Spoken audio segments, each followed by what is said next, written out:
Ya pemirsa, keputusan dari Hakim Wahyu ini menuai pro dan kontra, dan untuk membahasnya bagaimana pro dan kontra ini di mata Komnas HAM sudah ada bersama kami Ketua Komnas HAM Ahmad Taufik Damanik. Assalamualaikum, selamat pagi Pak Taufan. Waalaikumsalam. Mas, Ya. saya mungkin perlu disclaimer, saya Ketua Komnas HAM 2017-2022 ya. Baik, 2017 2022. 2022. Yang tempoh hari memang memeriksa perkara ini. Ya, Pak Damanik, jika Anda melihat keputusan Hakim Wahyu yang akhirnya memberikan keputusan hukuman mati kepada Ferdy Sambo dan kemudian hukuman 20 tahun kepada Putri Chandrawati, ini jauh lebih tinggi daripada tuntutan jaksa penuntut umum. Tanggapan Anda seperti apa, Pak Damanik? Ya, pertama tentu kita harus menghormati ya putusan hakim apapun yang mereka telah ambil itu ya, meskipun tentu saja ada beberapa hal yang saya sebagai mantan Ketua Komnas HAM dalam perspektif hak asasi manusia sampai hari ini memang kita seluruh aktivis hak asasi manusia di dunia, bahkan beberapa bulan lalu kita juga hadir dalam satu kongres penghapusan hukuman mati di dunia ya. Nah, bahwa hukumannya harus maksimal itu dari awal dalam periode kami memang kami memberikan rekomendasi kepada penyidik ya dan juga penegak hukum, proses hukum selanjutnya itu untuk memberikan hukuman yang maksimal. Kenapa? Karena dengan alasan apapun saudara FS ini, Ferdy Sambo ini memang tidak bisa dibenarkan. Makanya kami menyebutnya sebagai extrajudicial killing. Dan saya ketika memeriksa saudara FS juga sebenarnya saudara FS ini mengakui semua apa yang diperbuatnya ya. Dia mengaku dan dia yang mengatakan dia bertanggung jawab dalam dua hal, dia bilang. Pertama sebagai mastermind dari pembunuhan dan juga dalam kaitan dengan obstruction of justice. Jadi sebenarnya dia secara gentle waktu itu memberikan pengakuan itu kepada kami dan bersedia untuk bertanggung jawab, dia bilang secara hukum. Itu yang pertama. Nah yang kedua, jadi kalau kemudian ditanya kaitannya dengan hukuman maksimal ya tentu kita sangat mengapresiasi. Hanya pilihannya mungkin dalam perspektif asasi manusia bukan hukuman mati. Nah yang kedua tentu nanti akan ada masalah soal karena ini ultra petita ya. Nanti tentu saja akan dibanding atau dikasasi lagi oleh penasihat hukum maupun terpidana ini, yang itu akan ada perdebatan memang tentang argumentasi hukum yang digunakan oleh hakim yang sekarang ini, kenapa kemudian melakukan memilih putusan ultra petita yang dalam beberapa hal itu tinggi ya, jauh lebih tinggi dari yang dituntut ya. Saya kira itu yang jadi masalah. Yang kedua, yang sejak awal kami juga, saya terutama masalah pribadi, bahkan ketika selesai memeriksa sekitar 5-6 jam Richard Eliezer, saya waktu itu dalam satu pertemuan media saya katakan, jangan sampai ada seorang anak muda saya katakan, yang bernama Richard Eliezer itu menjadi tumbal. Kenapa? Karena dalam pemeriksaan kami itu kesan dia ditumbalkan itu sangat kelihatan. Dia bahkan belum ditanya sudah menjelaskan, boleh nggak saya mensimulasikan dia? Oke, silakan disimulasikan. Dalam simulasinya itu ada hal yang sangat mengejutkan saya dan pemeriksa lain. Itu bahwa digambarkan setelah saudara almarhum Joshua ini tergeletak ya, tersungkur, terlungkup itu, dia masih menembak 2 tembakan lagi di bagian kepala. Saya bilang, kenapa kamu tembak? Dia jawab waktu itu untuk memastikan bahwa Bang Yos ini tidak lakukan perlawanan lagi. Wah, saya bilang ini kan dia dikasih terus ya indoktrinasi bahwa dia akan lolos dari hukuman karena overmarks, kemudian juga bahkan bisa disebut sebagai dalam tanda petik kayak pahlawan lah karena dia sudah membela atasannya. Tapi dengan cerita yang dia buat tadi itu kan 2 tembakan terakhir di bagian kepala dalam versi rekayasa tentu saja, itu tidak bisa disebut sebagai overmarks. Jadi saya bilang ini kok ada skenario begini gitu. Sehingga ketika ketemu dengan Ferdy Sambo, saya juga tanya, kenapa Anda mengorbankan anak buah Anda yang masih sangat muda ini? Waktu itu dia mengakui salah dan dia mengatakan, saya akan ambil tanggung jawab di pengadilan. Tapi kalau kita lihat persidangan yang sudah sekian lama, saya nggak melihat ada langkah dari saudara Sambo untuk mengambil tanggung jawab dari apa yang dia perintahkan kepada anak buahnya ini gitu. Itu artinya masih ada pembelaan-pembelaan begitu Pak ya? Iya, kan dia waktu itu bilang saya akan ambil alih Pak semua itu. Saya bilang kamu ini nggak ada perasaan. Saya bilang ini anak orang dari keluarga miskin tentu saja, karena saya udah cek juga keluarganya. Kemudian ya dia punya motif kan, tidak punya kehendak untuk menghabisi nyawa Yosua. Itu dia katakan sama dia gitu. Tapi kemudian dalam persidangan saya melihat ini kok ada seperti tarik menarik. Saya nggak tahu ada peta apa di belakang itu di dalam internal polisi. Tapi saya kira langkah-langkah dari tim sus tempo hari ya, saya banyak juga berinteraksi dengan mereka, terutama dengan Pak Dopiri misalnya yang berupaya untuk memproteksi saudara Richard Eliezer ini ya.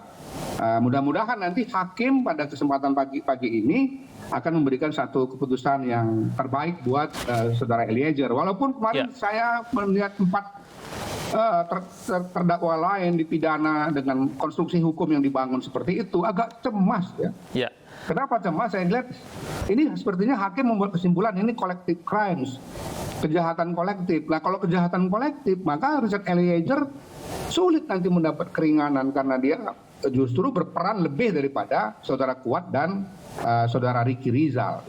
Itu kekhawatiran saya. Tapi mudah-mudahan ya, karena dukungan publik yang luar biasa dan juga dari para akademisi, mudah-mudahan saudara Richard Eliezer ini bisa diberikan hukuman yang seringan-ringannya. Karena secara psikologis, empati saya waktu memeriksa dia 5-6 jam itu, saya lihat ini orang yang sebetulnya ya dalam tanda petik dijadikan pion saja gitu.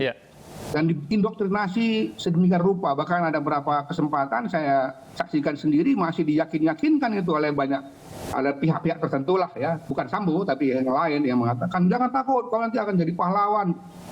Waduh, saya bilang. Dan dia dengan tenang menceritakan pada kami cerita bohong itu, yang kemudian kalau kami cross check ke lapangan TKP misalnya ya, posisi yang dia sebut itu nggak masuk akal gitu.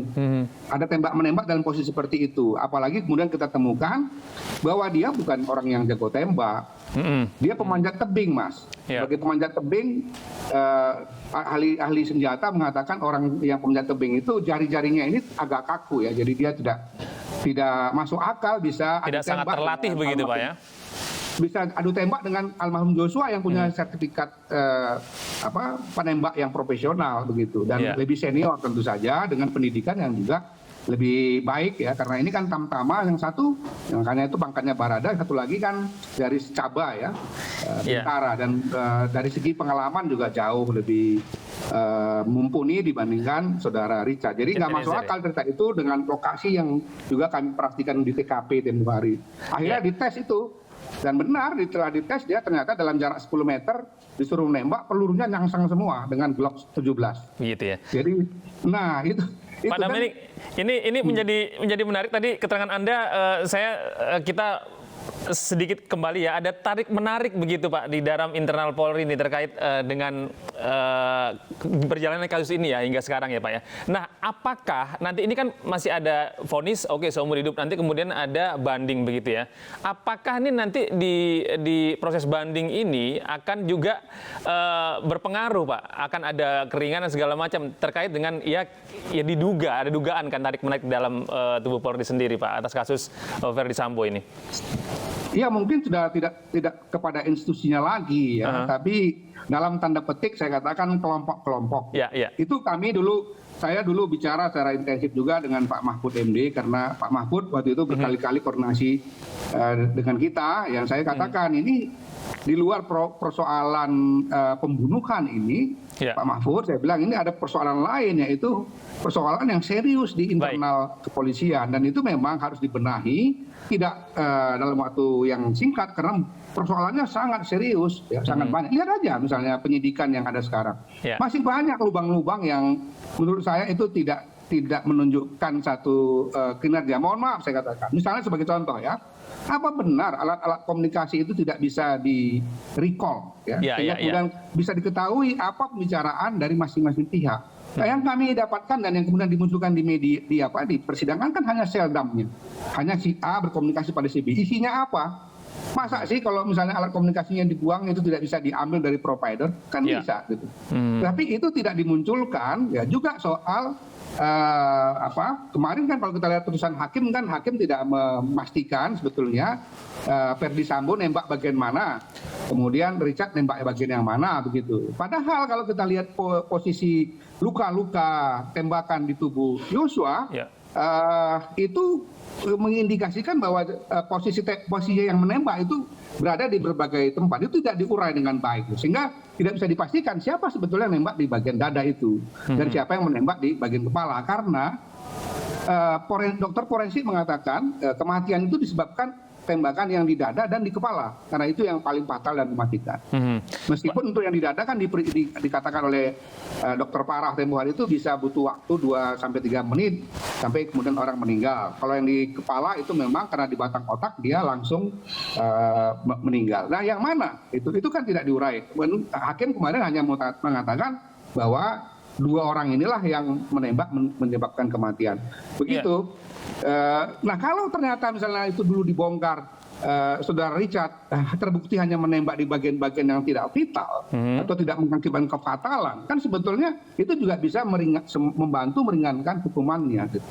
Oke, baik. Nah, Pak Damanik, ini menurut sejarah dari pantauan Komnas HAM ini, setelah orang mendapatkan vonis mati, kemudian melakukan banding begitu. Seberapa besar sih kemungkinannya untuk mendapatkan vonis yang lebih rendah daripada hukuman mati, Pak, di Indonesia ini?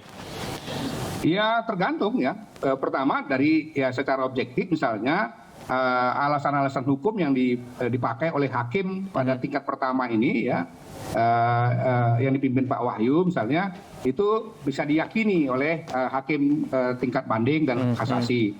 Tadi saya katakan ada beberapa lubang-lubang tertentu, misalnya soal motif tidak dibuktikan, itu kan bisa jadi perdebatan misalnya. Betul. Apalagi tadi yang tadi saya katakan ada konstruksi hukum yang kalau kita dengarkan kemarin dengan baik ya, ada beberapa lubang-lubang tertentu yang itu bisa menjadi terang-benderang begitu ya Pak ya?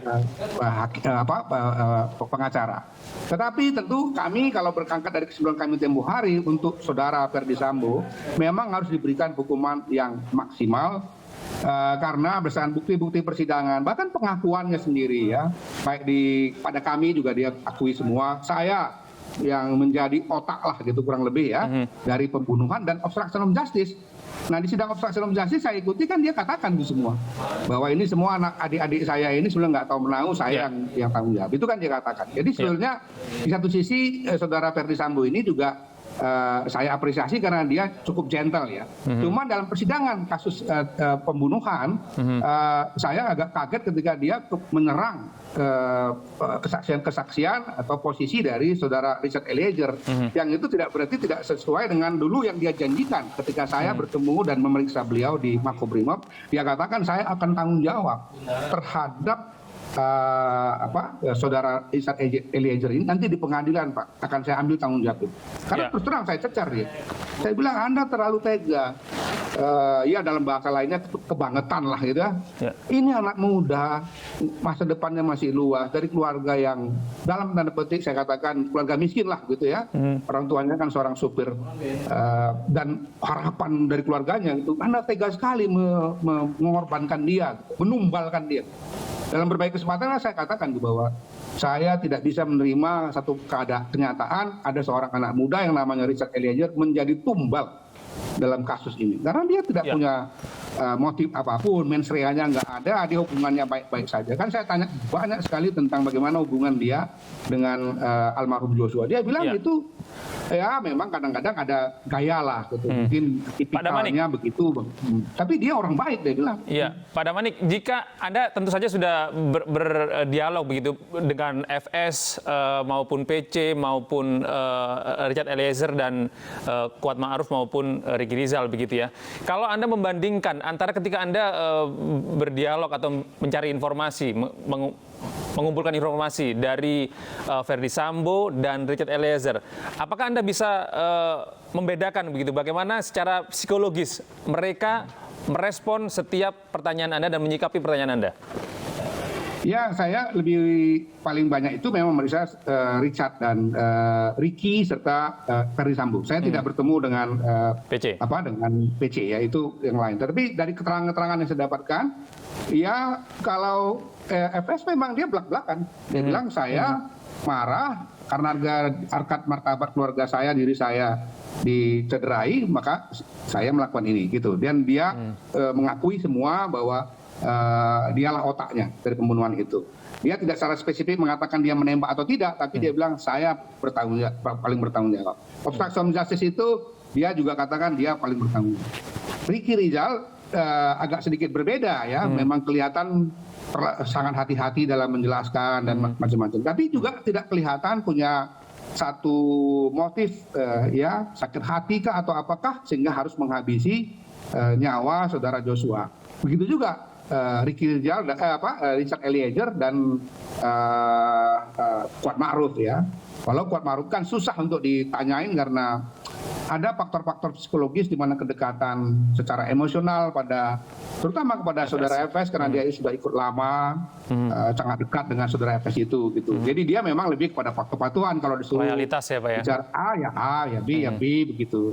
Dengan kemampuan intelijensia dia juga yang seperti digambarkan oleh Apsipor itu di bawah rata-rata. Itu hampir sama dengan Susi yang juga waktu kami periksa.